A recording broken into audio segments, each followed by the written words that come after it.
Люди привыкли считать себя вершиной эволюции, но правда в том, что люди, как дети, играющие в песочнице, за которыми внимательно наблюдают те, кто уже давно перешагнул границы возможного.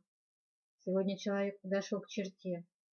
120 лет– это биологический замок, на который заперто тело.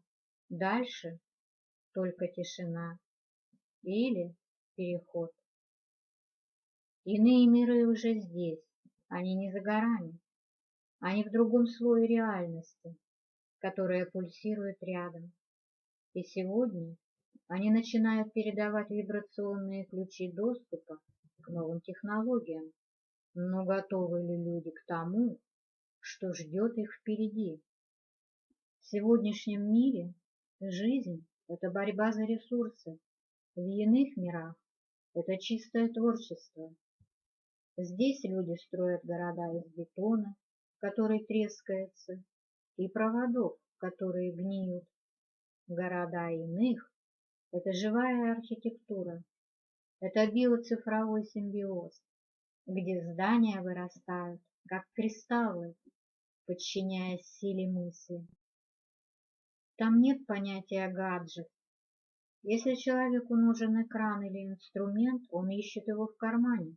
А в мирах иных любая вещь, мебель, инструмент и так далее материализуется из умного тумана.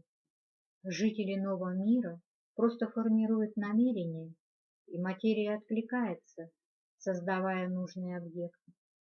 Это мир, где энергия не добывается из недр, разрушая планету, а берется из самой пустоты пространства.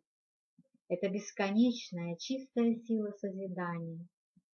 Иные – программисты бытия, поддерживающие стабильность игровых и учебных симуляций. Какие же технологии иные миры передают в данную реальность уже сегодня? Первое – биорегенеративные матрицы, технологию, которая правит ошибки в ДНК так же легко, как текстовый редактор исправляет опечатки. Это позволит каждому достичь 120 лет в теле 30-летнего человека. Второе – эмоциональные резонаторы. В скором будущем самой дорогой валютой станут не деньги, а состояние. Эти устройства позволят в виртуальных мирах не просто видеть картинку, а проживать глубочайший опыт, любовь, восторг, тишину космоса с абсолютной физической достоверностью. Третье – технологии нулевой точки, передача энергии без проводов и потерь. Иные миры знают, что дефицит – это иллюзия, энергии во Вселенной хватит на всех. Но здесь возникает главный вопрос: в чьи руки попадут эти великие знания? Неужели их снова заберут тираны или корпорации? У иных миров есть своя система защиты. Эти технологии обладают вибрационным замком. Сила созидания просто не активируется в руках того, чьи мысли пропитаны агрессией, жаждой наживы и жаждой власти. Ключи передаются в обход правительств, напрямую в сознание тех, кого называют созидателями, тех, кто видит человечество как единый организм. Знания приходят к ним через внезапные вспышки озарения, интуицию и сновидения, через световые волны. Так какова же роль человека?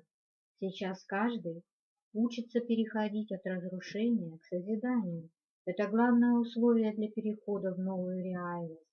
Иные миры – это наставники, которые бережно хранят коридоры будущего человечества. Сегодняшние смартфоны скоро станут такими же артефактами прошлого, как каменные топоры. Человечество переходит в эру, где главной технологией станет собственное сознание. Будущее всегда рядом. Оно не ждет, пока люди будут готовы. Будущее уже здесь. Биологический лимит в 120 лет– это не приговор, а возможность и способность созидать целые миры.